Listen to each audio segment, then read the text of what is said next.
is actually my first production for Oregon Children's Theater. I think that they've done James and the Giant Peach here before and really wanted to try something new.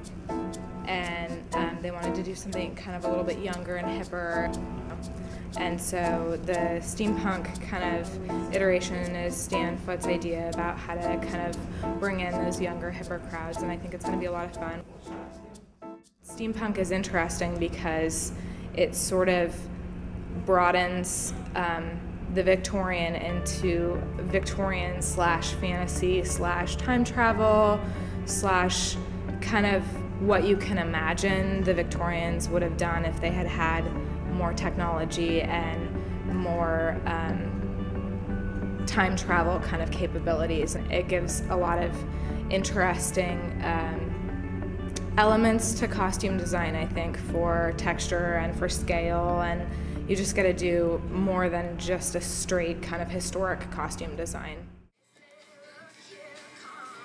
I started sewing with a hand needle and thread when I was about 6 and making clothes for my dolls.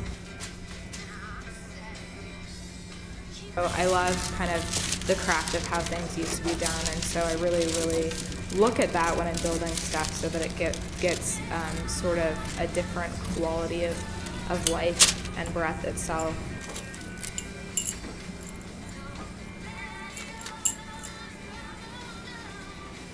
That's one of the things I really like, is just kind of creating this style that isn't off the rack.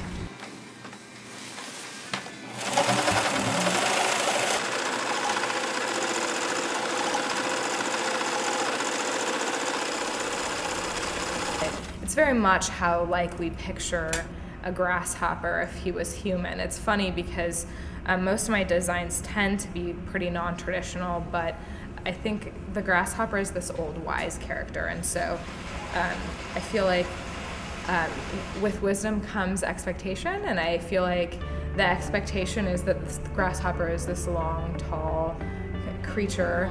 I was going to say, well, then let's bend them out so that they look more spiderish, because we're kind of not really seeing her. I think it's going to be really interesting to sort of bring bugs into the steampunk land, and so I think what that means is what happens to bugs when they become magical. Seagulls! The place is